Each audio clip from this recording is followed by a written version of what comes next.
Hi friends, ఈరోజు stock మార్కెట్లో ఒక భాగమైనటువంటి కమోడిటీస్ గురించి తెలుసుకుందాం. స్టాక్ మార్కెట్లో షేర్లు కొన్నంత ఎక్కువగా ఈ కమోడిటీస్లో ఇన్వెస్ట్ చేయరు. ఎందుకంటే దీనికి టైము, మనీ, అలాగే ముఖ్యంగా నాలెడ్జ్ అవసరం. అయితే మనం వీటి గురించి నేర్చుకుని ఇన్వెస్ట్ చేస్తే ఈ కమోడిటీస్ కూడా మంచి లాభాలను అందిస్తాయి. మనం రోజు టీవీలో బంగారం, వెండి ధరలు ఆకాశాన్ని అంటాయి, క్రూడ్ ఆయిల్ ధరలు పడిపోయాయి అంటూ వింటూ ఉంటాం. ఇవన్నీ కమోడిటీస్కి సంబంధించిన వార్తలే. సాధారణంగా ఈక్విటీ మార్కెట్లో మనం ఒక కంపెనీకి సంబంధించిన షేర్లు కొంటాం.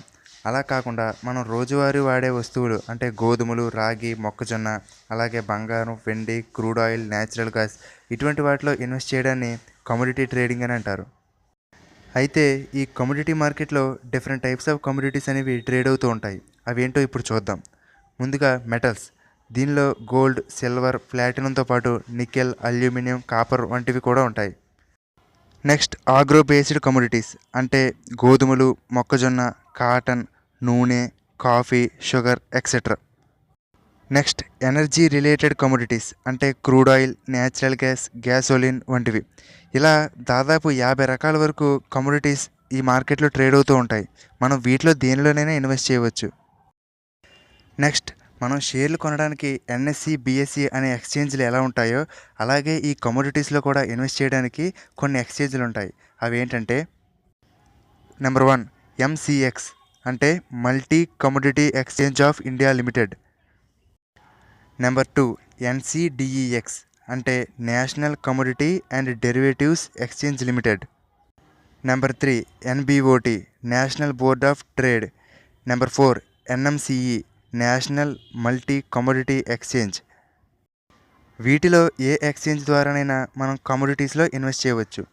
అలాగే సెబీ ఎలాగైతే ఎన్ఎస్సి, బిఎస్సిని రెగ్యులేట్ చేస్తూ ఉంటుందో అలాగే ఈ కమోడిటీ మార్కెట్స్ని కూడా ఎఫ్ఎంసి అంటే ఫార్వర్డ్ మార్కెట్ కమిషన్ అనేది రెగ్యులేట్ చేస్తూ ఉంటుంది.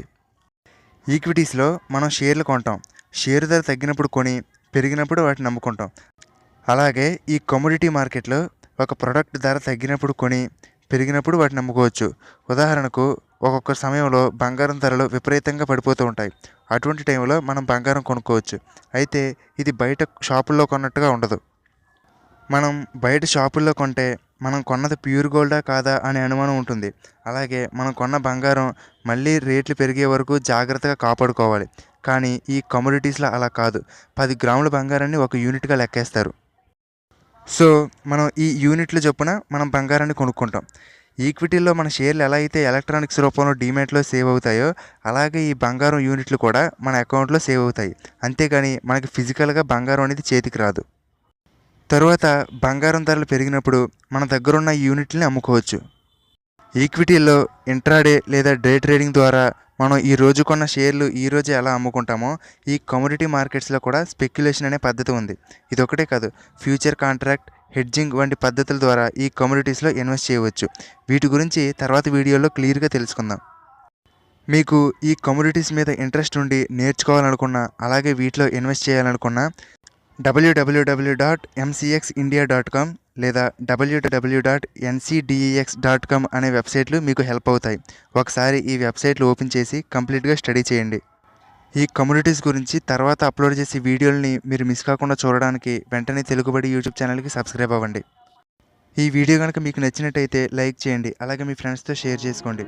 స్టాక్ మార్కెట్ మీద ఇంట్రెస్ట్ ఉన్న, స్టాక్ మార్కెట్ల గురించి నేర్చుకోవాలనుకున్న ఫేస్బుక్లో స్టాక్ మార్కెట్ తెలుగు అనే గ్రూప్లో జాయిన్ అవ్వండి. ఈ ఫేస్బుక్ గ్రూప్కి సంబంధించిన లింక్ని ఈ వీడియో కింద ఉన్న డిస్క్రిప్షన్లో ఇవ్వడం జరిగింది.